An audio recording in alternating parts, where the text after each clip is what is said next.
Good morning, Miss Caleb here. Hello and welcome and congratulations for choosing English Literature A-level. You have made a good choice. What we're going to do today, you've got me and you've got Miss Morris, who will introduce herself in a minute. We're going to work through an A-level style lesson, getting to grips with some of the texts that you'll be looking at next year. And I'm going to give you some work to do over the summer holidays as well, which I know that you will look forward to. Okay, so here is Mrs. Morris to speak to you. Good morning, everybody. Now, my role in today's lesson is to monitor the way that you are going to feed back. So at the top right hand of your screen, there's a little icon with a kind of question mark over a speech bubble, which is the live event Q&A, and that's where you're going to give your feedback. Because you can't do it verbally, you're going to give your feedback or ask any questions that you might want to, or make any comments as we go via the live event Q&A. So do that rather than the chat function. And just to make sure that this is working clearly, what we would like is if you would type your name into that so that we also know who's attended. It tells us here that we've got 8 attendees at the moment. We are expecting a few more. And if you could put your name into the live event Q&A comments, it won't be published to everybody. It will just be published to me, but it means that I can take a register and just check that the function's working. And then as we go through the slides, there will be moments when Miss Caleb asks you to think about some of the themes, ideas, language techniques, etc. And then you will then feedback your answers via this live event Q&A. And when I press publish on some of those will go live so that other people will be able to also see what you have put in there. So if we could start off with you trying to access that and typing in your name, that would be fabulous.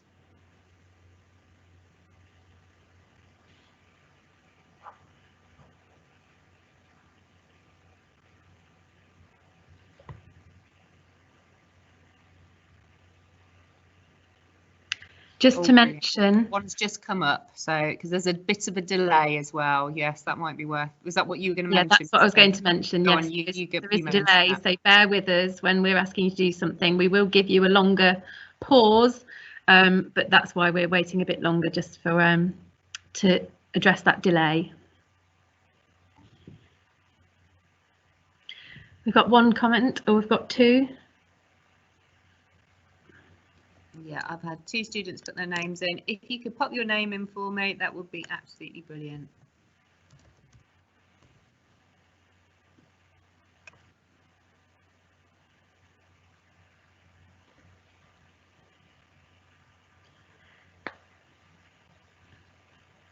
Just to reiterate, you just need to click on the speech bubbles near the top with the question marks in to get to the Q&A. And it says live event Q&A. That should be the... Actually, I don't know if it is near the top for students, but you should see somewhere speech bubbles with a question mark in.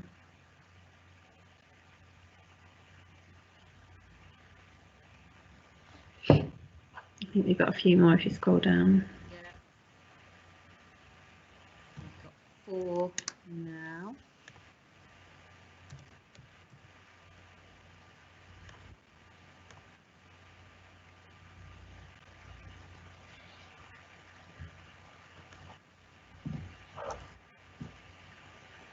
That's lovely to see some familiar names. We're just sad that we can't see your faces. I know that we have a couple of a few external students as well who haven't been to the school before, so welcome to you as well if you have joined. Looking forward to meeting you when you come after the summer.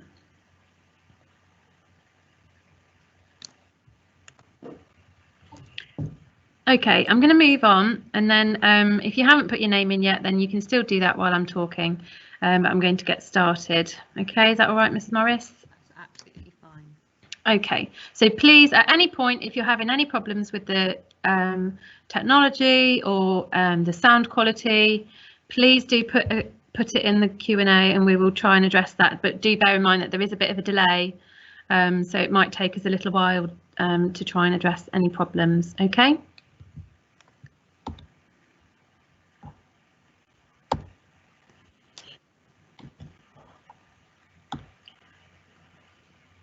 Okay, so you should be able to see my PowerPoint now. Is that Mrs. Morris? Yes, it's there. Okay, so welcome. Really glad that you are joining us. We're excited to welcome you into the sixth form. Here is just a bit of a brief overview of what we do in English Literature A-level. So there's 4 components. The first component is about poetry. We look at Larkin, Philip Larkin and Carol Ann Duffy, which is what we're going to be doing today, a bit of that. But we also look at a bit of Chaucer, The Merchant's Tale.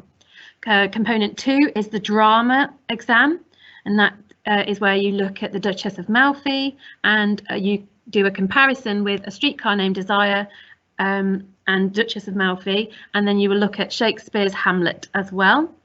Component 3 is unseen texts exam, so you get given a piece of poetry and a piece of prose that you have not seen before, and you will have to analyse it in the exam. And the 4th component is the coursework, and this is where you will do a comparison of a question and topic of your choice based on the books Fight Club and 10th of December. So that's really exciting. And you get to spend quite a lot of time on that, and I think people find that part of it especially rewarding. Okay, so as I said, the first part of the course is the poetry paper, and we do a study of poets' anthologies. So it's not like GCSE where you would have just looked at a single poem from a poet in that poetry anthology. We actually look at the whole of the poet's anthology. So we look at Meantime by Carol Ann Duffy and The Wits and Weddings by Philip Larkin. And it's more than just reading some poems. We really need to get to grips with the poets' lives. We get an intriguing insight into their thoughts and feelings and their life and experiences. So we consider the poems individually, but also how the anthology is put together as a whole.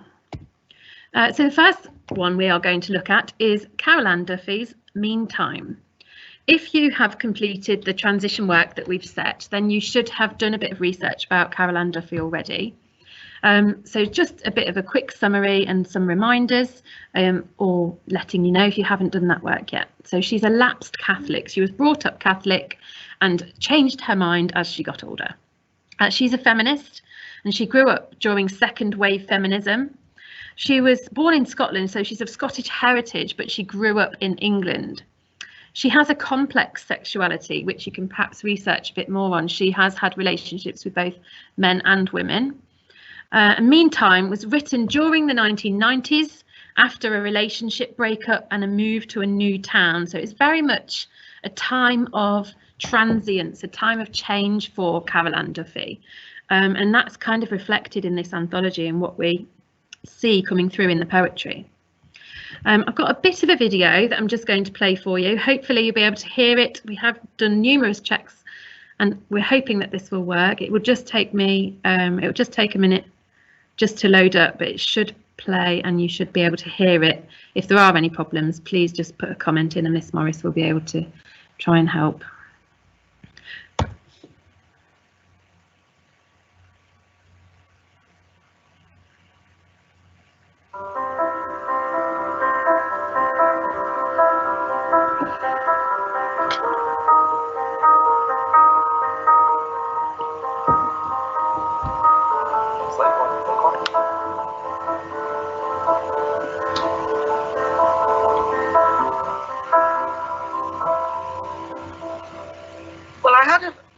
Family of 4 brothers and myself, so I was the only girl in a quite noisy, sporty household, and I think that led me to kind of slope off on my own and read while all this chaos was going on around me. And around the age of 7 I just simply fell in love with reading. It was all that I wanted to do. And as I got a little older I started to imitate what I was reading, so I'd write little stories based on Enid Blyton, whom I loved, or Alice in Wonderland, or the Just Williams stories. And then when I became an older child, perhaps just starting secondary school, I gravitated more towards reading poetry. I did fall completely head over heels in love with Keats's Ode to a Nightingale. And then I would do my kind of little tribute to that. So it started through reading and then arriving at poetry at around 12. And I was always incredibly lucky all my life with my teachers. I had a fantastic teacher in year 6 at junior school, Mrs. Tilshire, whom I've written a poem about. And then great teachers in the secondary schools that I went to who were very supportive. So by the time I went to university, poetry was bang in the centre of my life, both as a reader and as a kind of teenage writer of it.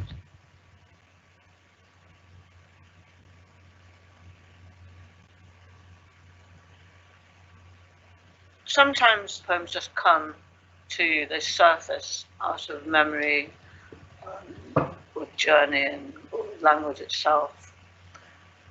And those poems feel like gifts.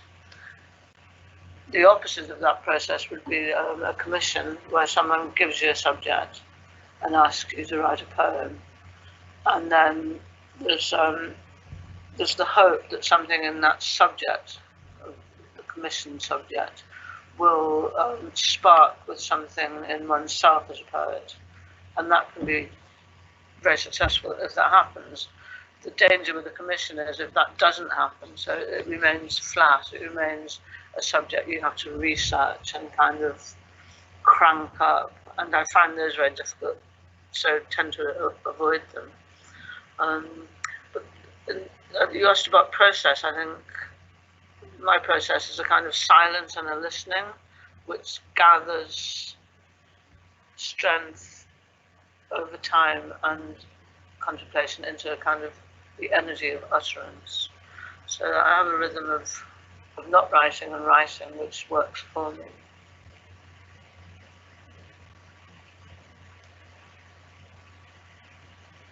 I don't know what's going to happen in 10 years' time.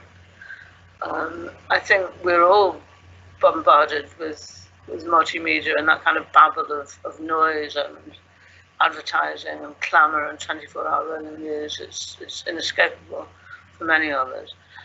But I think art and artists will always recreate and come up through the cracks and evolve and challenge. So I don't have any worry about that.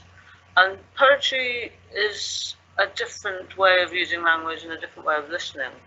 So I think that too will always be there. I mean, not for everyone, but why should it be for everyone? It's there for those who want to cherish it and go to it. Okay, I'm just going to pause that there. You can watch the remainder of the video. It's on YouTube, and this PowerPoint will be available to you afterwards as well. I just wanted to point out a couple of things that she says. So she talks about how she writes about her own experiences, but sometimes she also writes about the experiences of others, and especially if she's been asked to do a commission or, you know, for a different subject. But we see this in her anthology. Some poems are very personal and about her personal experiences, but some poems are where she puts herself in the shoes of other characters or other people and imagines their lives. She talks about her process being sort of about silence and listening, and I think perhaps in her poetry sometimes she tries to express this, the way that she's listened and observed other people and how they act and how they respond to certain environments. She also said that poetry is a different way of using language and a different way of listening. So perhaps she's hinting that her poems are about her listening to the world and listening to what is going on. She mentions that word a couple of times. So that's there for you to have another look through and have a listen. There's quite a few good videos of interviews with Caroline Duffy available on YouTube, are worth watching just to give you a really good understanding of what kind of a person she is. But for now, we are going to have a look at Duffy's First Love, one of the poems from her anthology.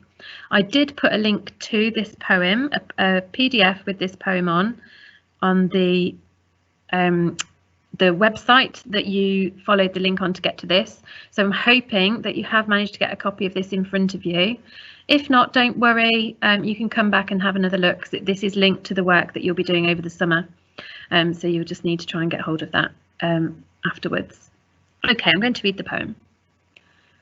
Waking, with a dream of first love forming real words, as close to my lips as lipstick, I speak your name.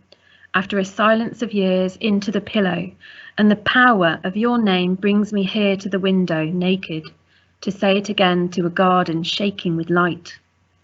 This was a child's love, and yet I clench my eyes till the pictures return, unfocused at first, then almost clear, an old film played at slow speed. All day I will glimpse it, in windows of changing sky, in mirrors, my lover's eyes, wherever you are. And later, a star, long dead, here seems precisely the size of a tear. Tonight, a love letter out of a dream stammers itself in my heart. Such faithfulness. You smile in my head on the last evening. Unseen, flowers suddenly pierce and sweeten the air. So have a think about these questions at the bottom. What does the title suggest about the subject of the poem? How do you think Duffy might approach the subject in terms of narrative, characters and imagery? What is she trying to suggest, or what is she trying to show us about first love? And knowing Duffy, thinking about what knowledge we've got about her personal life, what stance is she likely to take on the subject, do we think? I'm just going to give you a few minutes to have a think. If you can, put a response to any of those questions in the Q&A. I'm just going to pause for 30 seconds or so to let you have a think about those questions.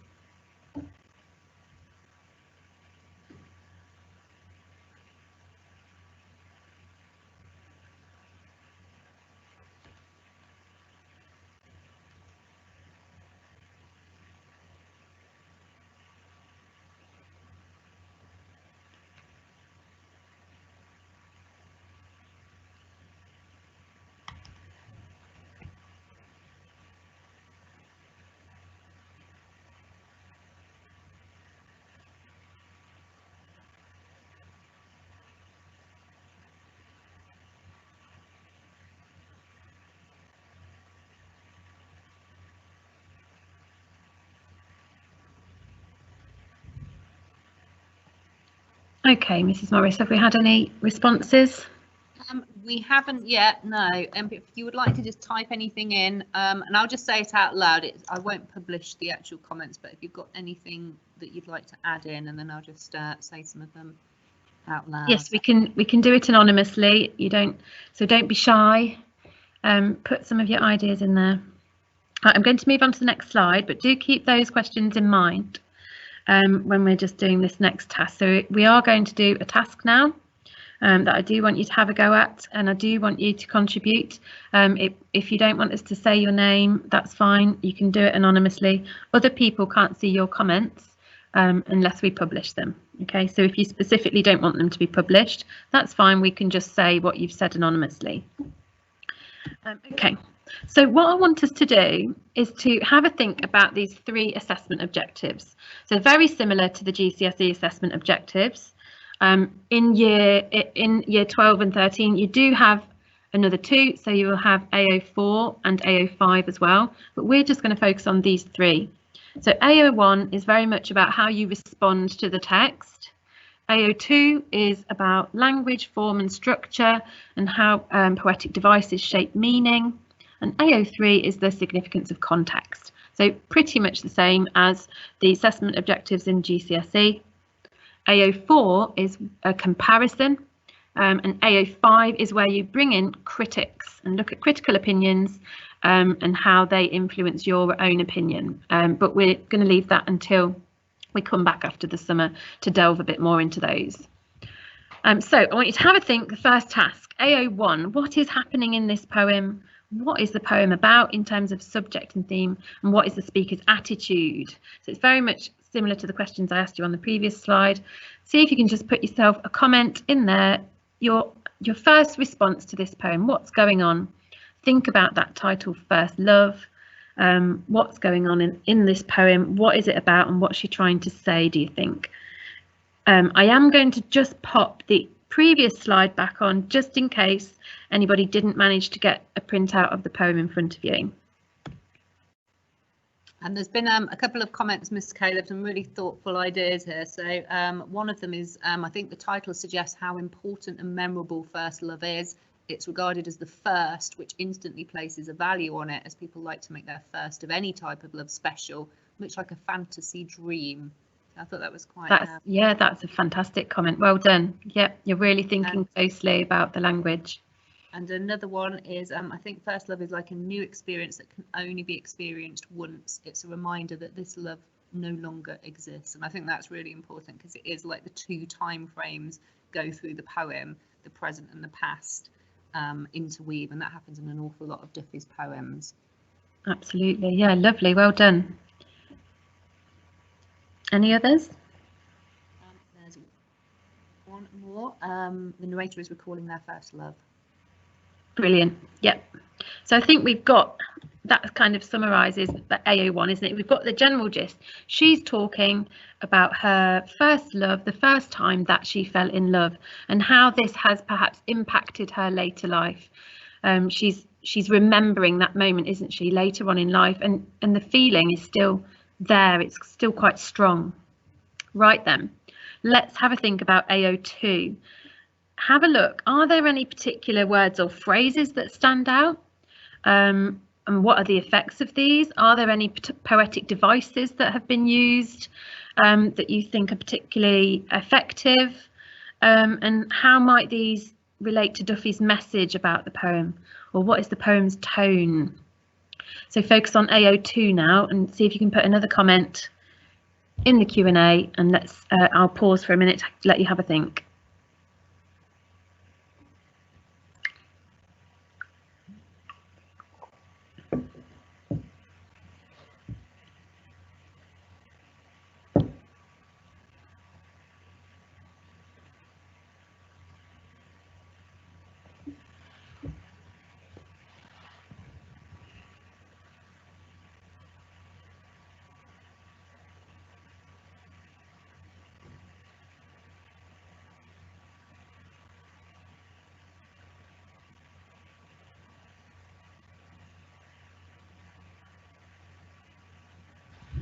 I just wondered if I needed to put the poem back up again, sorry, in case you hadn't got it.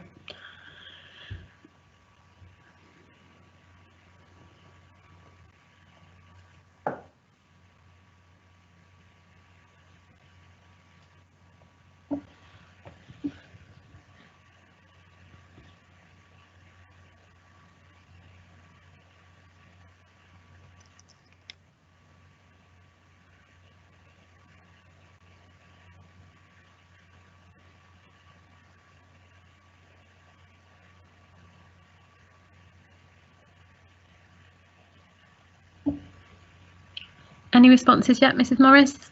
Not yet, no. Just perhaps give another minute. Yeah, if you just want to type in the phrase or the word that stands out the most to you, really, even if you're not quite sure exactly what impression it's giving, but anything that you think is really a memorable image. Yeah, it doesn't need to be a poetic device, just anything that strikes you.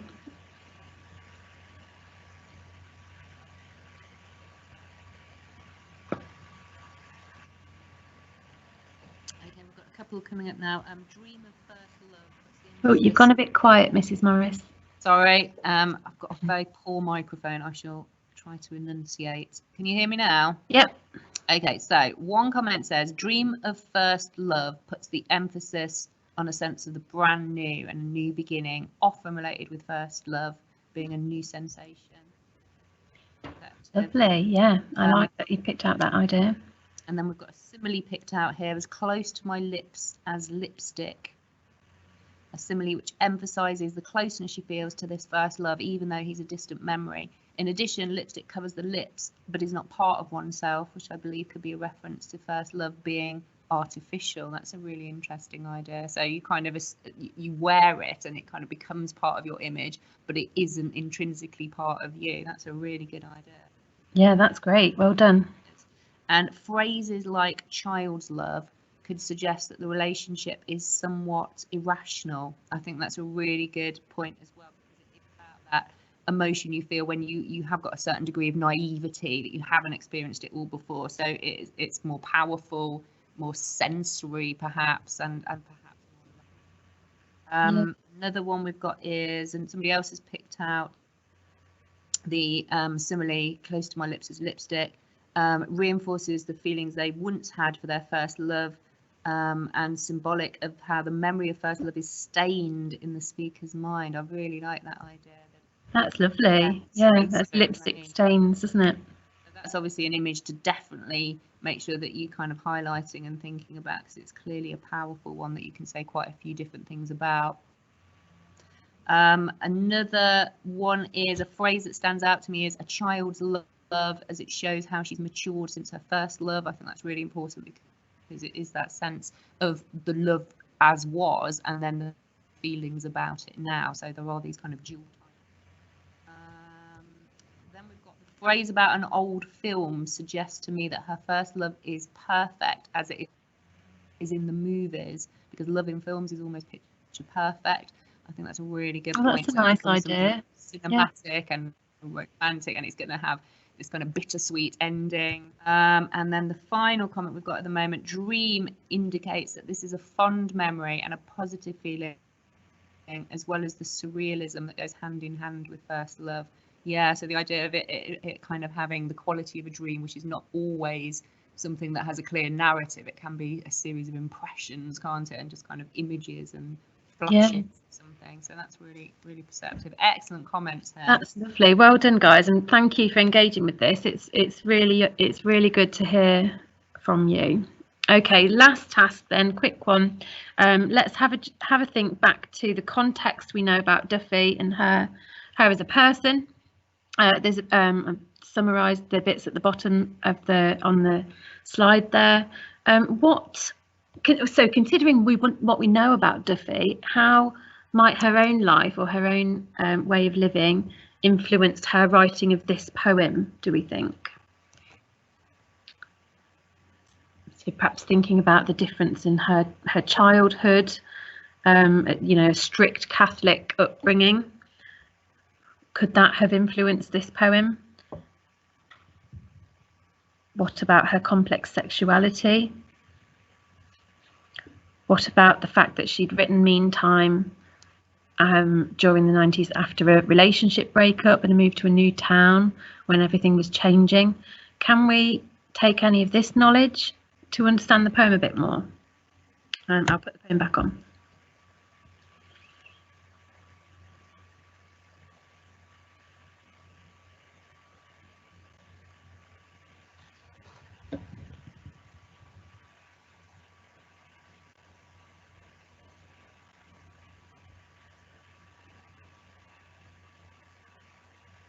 And type your comments in. I didn't say that, sorry, please do.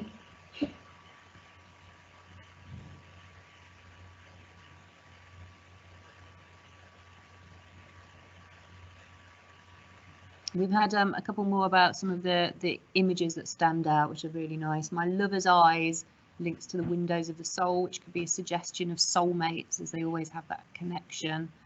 And another comment says, a star long dead emphasizes how powerful her first love burnt, and that despite that it faded to nothing but, and despite that it faded into nothing but a memory. That's great. Yeah, I love that image of the star long dead, because we don't get stars lights and the light from some stars until after they're dead, do we? So it's, so it really makes you think about your kind of sense of what's real and what isn't, what's just an illusion. Absolutely.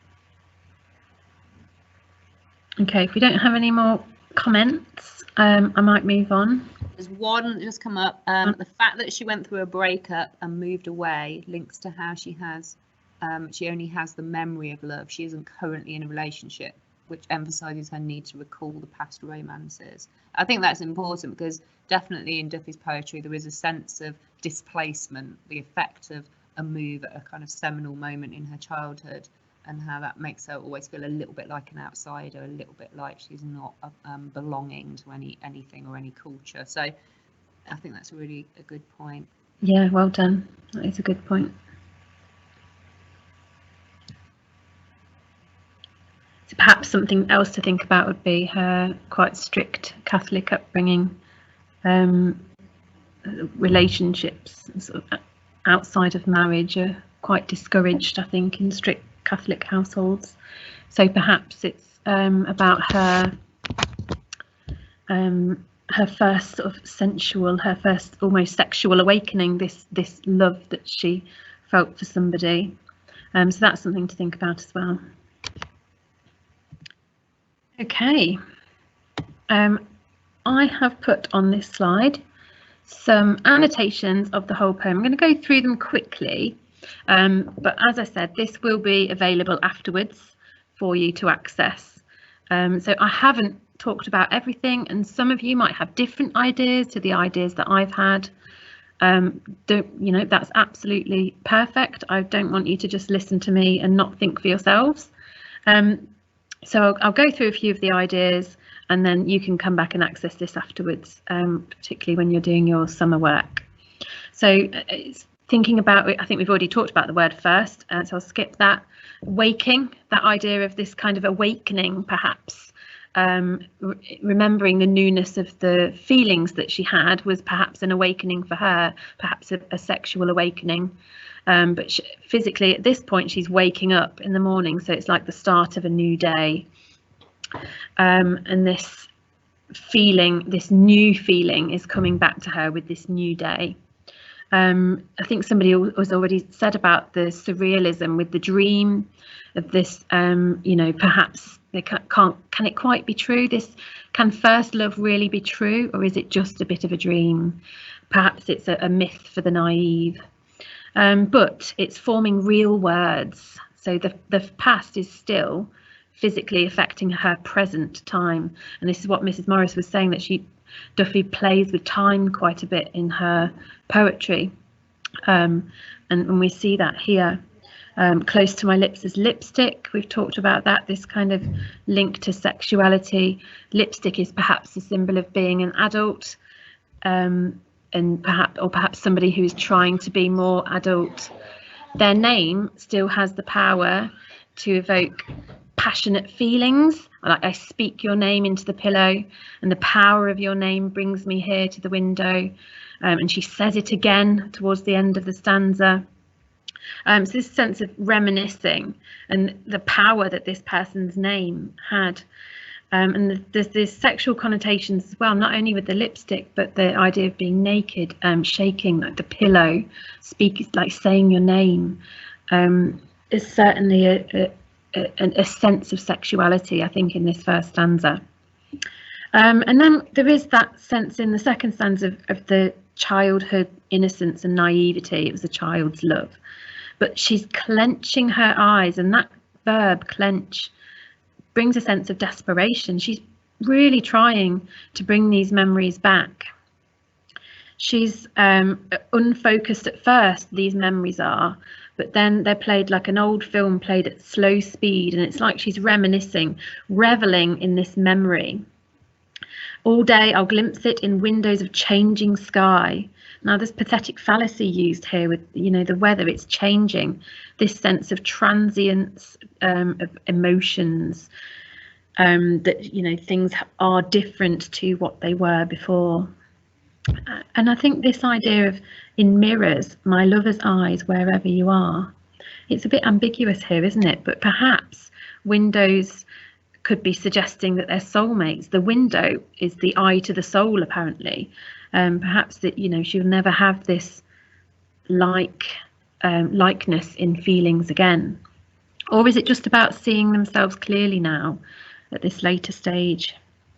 Later, a star long dead seems precisely the size of a tear. We've talked about that idea, this metaphor for the lasting impact of love. And then we've got this minor sentence, haven't we? Such faithfulness. Is she suggesting that this faithfulness is naive?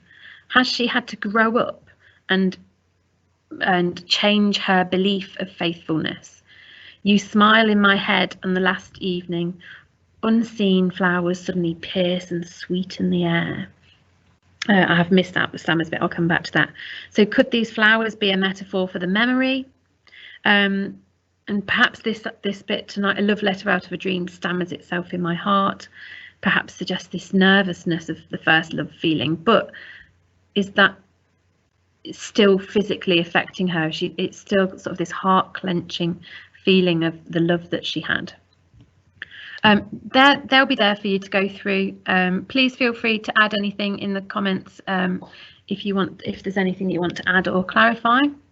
But what we're going to do now is move on and have a look. Oh, sorry, I did want to talk about this first. We'll move on and have a look at Larkin in 1 second. Some people say that First Love by Duffy is a response to this poem by John Clare called First Love, which is a poem about someone's negative impression of first love. So John Clare wrote this about his first love and how that relationship failed and ultimately had this negative impact on his life. So I'll quickly read this and have a think whether there are any specific points here that you think link to Duffy's poem, or if Duffy is specifically responding to anything in particular from this poem. I never was struck before that hour with love so sudden and so sweet. Her face it bloomed like a sweet flower and stole my heart away complete. My face turned pale as deadly pale. My legs refused to walk away. And when she looked, what could I ail? My life and all seems turned to clay. And then my blood rushed to my face and took my eyesight quite away. The trees and bushes round the place seemed midnight at noonday. I could not see a single thing. Words from my eyes did start. They spoke as chords do from the string, and blood burnt round my heart. Are flowers the winter's choice? Is love's bed always snow? She seemed to hear my silent voice, not love's appeals to know. I never saw so sweet a face as that I stood before. My heart has left its dwelling place and can return no more. Okay, so have a think over the summer about what influences Duffy, and what specifically might Duffy be responding to from this poem by John Clare. I think there are some images which link between the two poems. Right, Philip Larkin then, let's move on. I'm conscious of time, so I'm going to whiz through this a little bit quicker. So who is Philip Larkin? He was a bachelor, a lifetime bachelor. He had a number of relationships of varying lengths, and some were concurrent, meaning he did perhaps see two women at once a couple of times. He was reluctant to be conventional, so he had no marriage, no children, no mortgage, and he was very much sort of revelled in this difference, that he felt himself to be different to other people. He was very cynical of fame. He became quite a famous poet during his life, but he kept this day job as a librarian at Hull University, despite being a famous poet. He was a real great observer of British society and habits. So he writes a lot of poems about the working class or different classes, and he's sort of an observer from the outside, perhaps. He grew up with a very controlling father, not necessarily a happy home environment as a child, and he's generally considered an atheist, but has some agnostic traits. And The Whitsun Weddings was written during the 1950s, so it's a good few years before Duffy's poem, and we need to think about the context of the 1950s, what was going on there. It's very much still quite a patriarchal society. Some women would go out to work, but many women would stay at home and be housewives still in the 1950s. Okay, well, I'll play you the start of this video. The link for this was on the transition work that I set as well, so you can watch the whole of this on YouTube.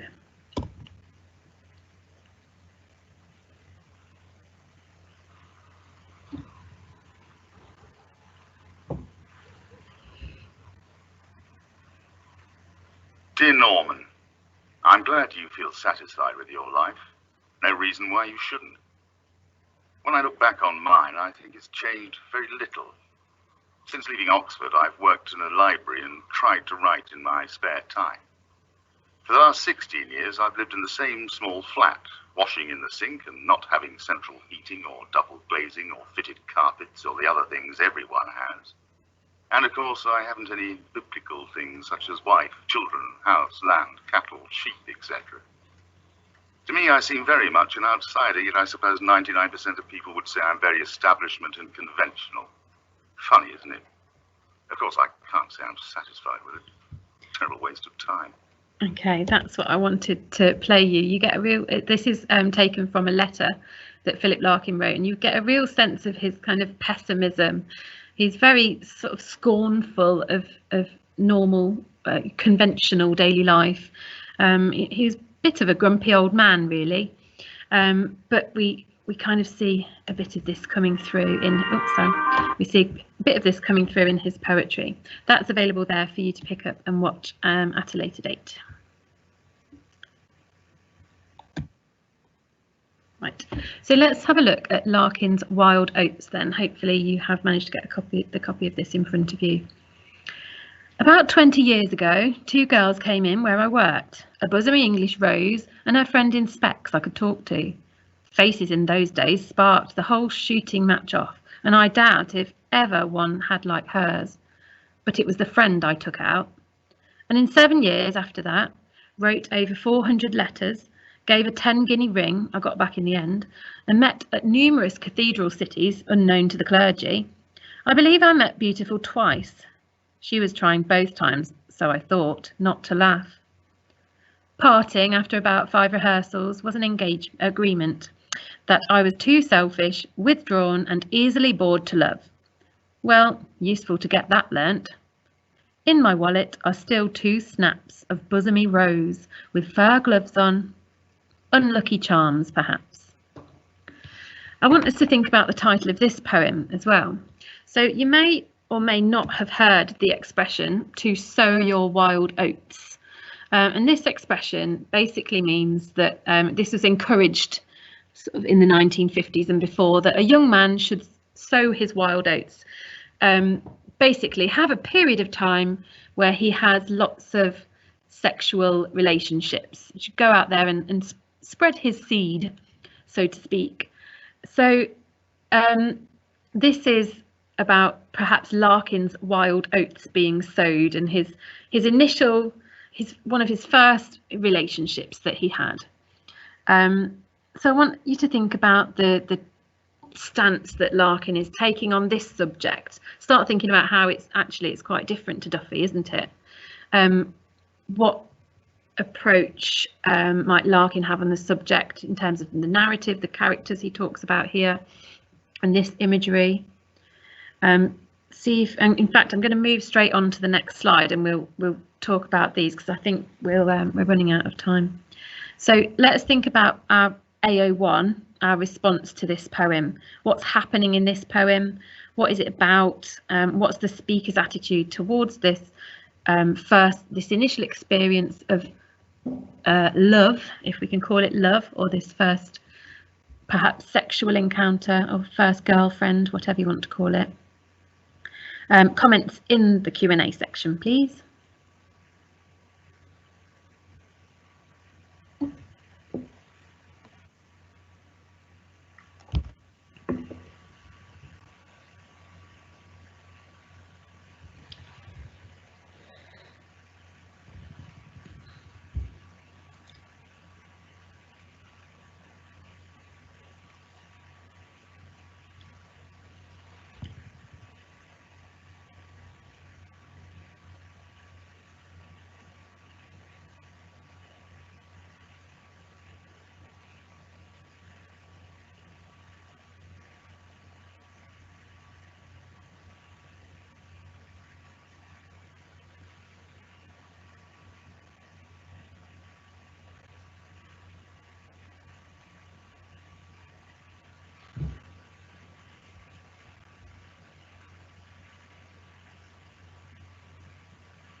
Okay, have a think about how this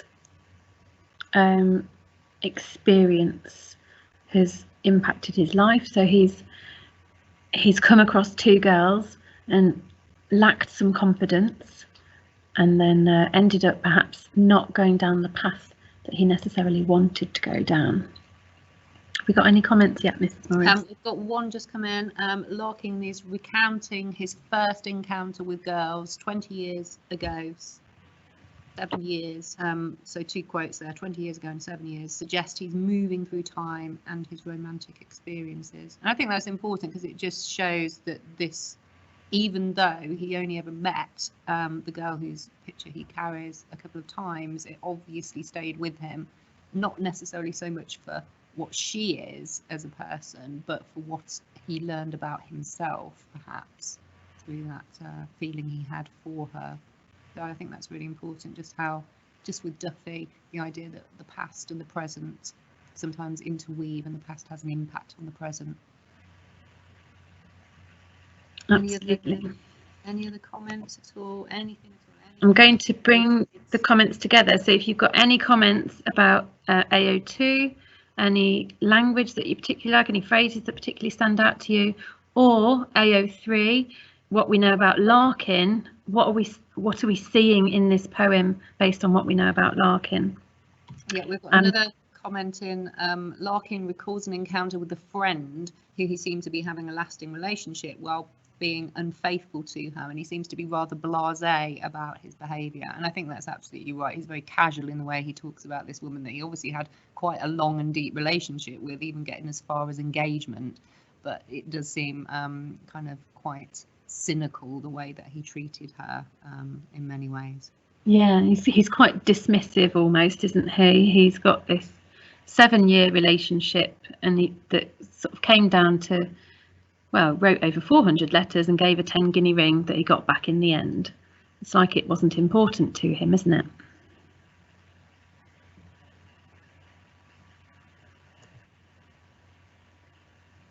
Are there any other observations, any other phrases that stand out? Or maybe some engagement at the very, very end of the poem. What does it mean by unlucky charms, perhaps?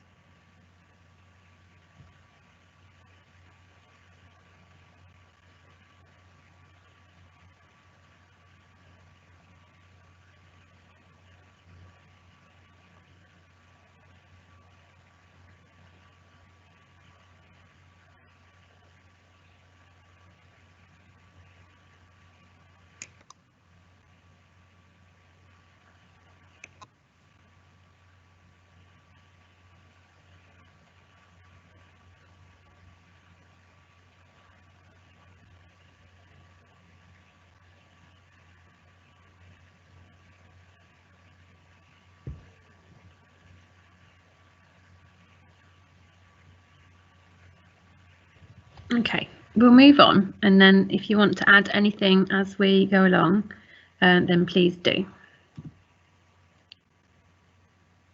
I know because we've got quite a bit of a delay today, I think that perhaps you're not getting our questions until a little bit later, so please do write your comments in the box.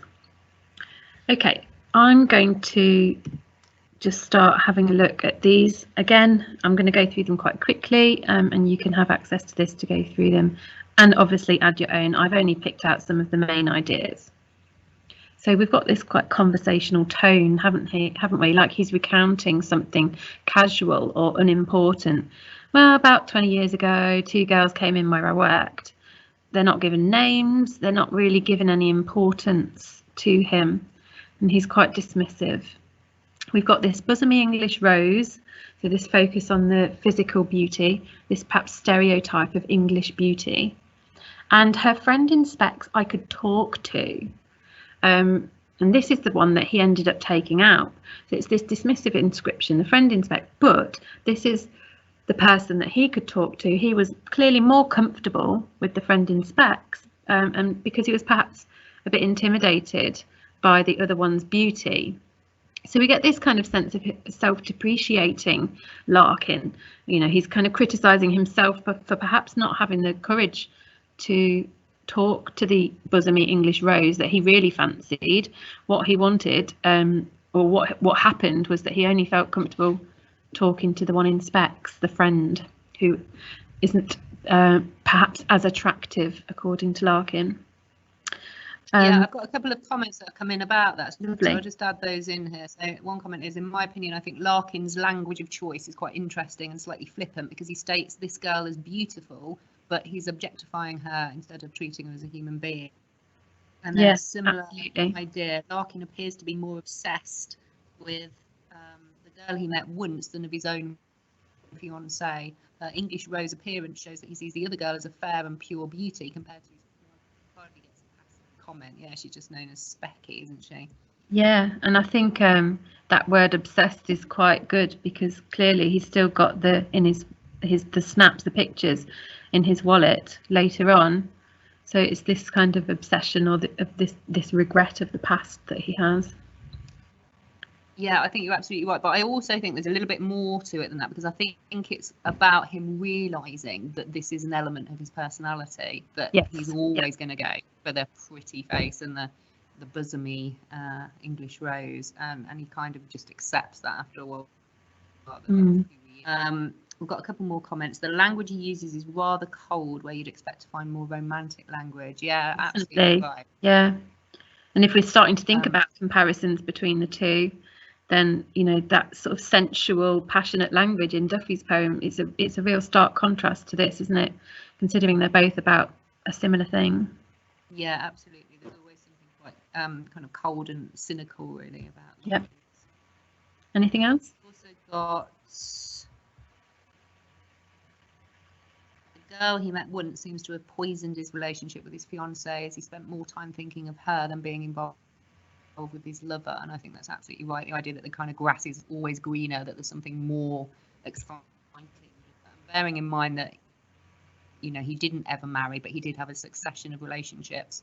I think that could definitely be a context point, that he in his own life kind of lived that life of wondering if he might get a better offer, I guess. We've got the word but seems quite rude or off the cuff about that. We've got another one here. The speaker meets two women, and one is more attractive than the other. The less beautiful one is easier to talk to, so they get into a long 7-year relationship. However, despite the commitment and implied engagement, the speaker is distracted by the other woman he's only met, showing his shallowness. And I think that's right. And I think he is aware. I mean, the one saving grace about Larkin, or you would just hate him, I think, is that he is so self-aware, and whilst he is critical always of many things about life and many other people and their lifestyles, he is always self-critical and self-deprecating as well. Absolutely.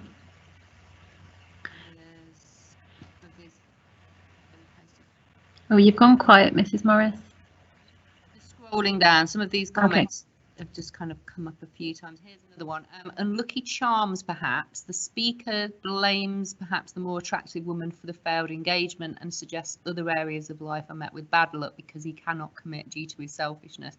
I think that's a good point. So he's kind of throwing it back on this woman who never even probably noticed his existence, and yet somehow she is being blamed for his inability to hold down a relationship. Yeah, so on the one hand, he's accepting that he was too selfish, withdrawn and easily bored to love, but he's also putting a bit of blame onto her, that this impact that she's had on him. Yeah, like he can't help himself, and a critical woman is always going to be his downfall. We've also got the speaker meets two women, one is more attractive than the other. Oh no, sorry, we've had that one already.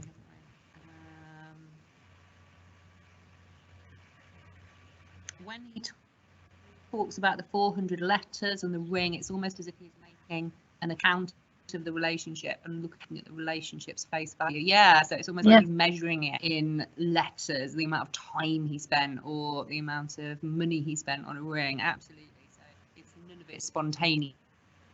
None of it is like some act of love. It's all kind of carefully calculated, like everything was a bit of a chore. Yeah. The gloves represents how the attractive woman is unattainable and will never touch her. That's a really good idea. Yeah. So she's always going to be behind fabric barrier. And final one I've got here. Larkin seems to admit his shortcoming and pushes this portion of his life to one side with a single line, well, useful to get that learnt. Yeah, this shows he hasn't learnt anything significant from his experience. His honesty, however, creates sympathy as he acknowledges his weakness and accepts that he's shallow and superficial. I think that is brilliantly put. Brilliant. And more or less sums up Larkin throughout his collection, really. Excellent Absolutely. comments on the Those comments have impressed me. Yeah. Really. I'm really looking forward to meeting and teaching this lovely bunch of people. I'm not going to go through any of my comments because I think everybody's summarised the main bits enough, but obviously that's going to be there for you to access later on if you need to. Okay, we have only got a few minutes left, so I'm going to quickly just get to the end of the PowerPoint and just explain what I would like you to do over the summer, please. Okay, there's a little bit more information there about Ruth Bowman. She is who this poem is written about, the friend in specs. So you might want to do a bit more research on her and think about how that relationship has impacted this poem. The task then, we haven't got time to do this during this session, but you might want to start that today. It's something that you will need to do over the summer. So you should have the grid that I put onto the website. If not, go back and get that afterwards. And there are boxes to fill in for each poem. And then the middle column is about finding comparisons to make between the two poems. So how the presentations of relationships compare. Is one more positive of relationships than the other? Compare their form. When I send this PowerPoint out, there are some notes at the bottom of some of the slides that might help you as well about structure and form, which I didn't have time to go into today. And the poet's use of language and imagery, obviously, and the tone. So that central column is for you to think about making different comparisons from the poems.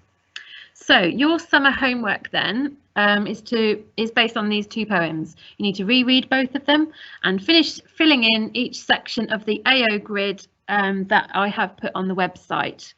I meant to take that off, sorry. I have taken off the A05 boxes for critics, and I've changed it to A03. So I want you to focus more on context rather than critics. However, if you want to push yourself and challenge yourself and you can find some critics which are relevant to this poem and the poets, then please do add those in and think about those as well.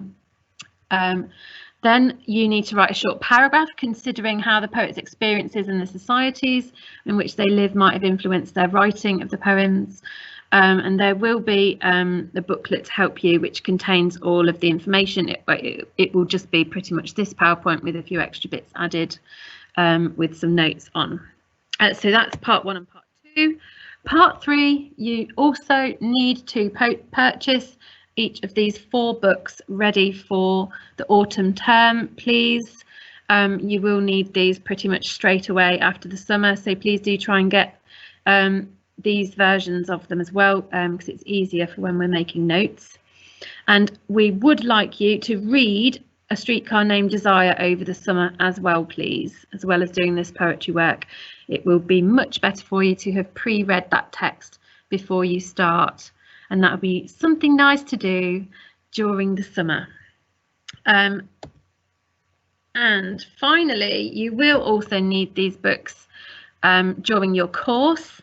Fight Club and 10th of December you'll need a little bit later on in year 12, and the Merchant's Prologue and Hamlet you will need for year 13. So you don't necessarily have to buy these now, but this is just a pre-warning that you will need to purchase these at some point.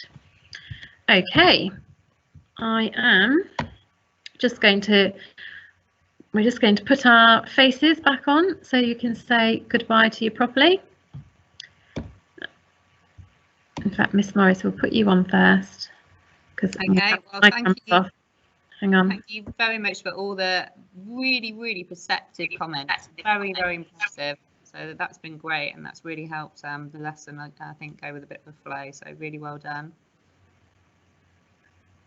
Yeah. And yeah, pretty much the same from me as well. It has been absolutely fantastic to hear all your comments.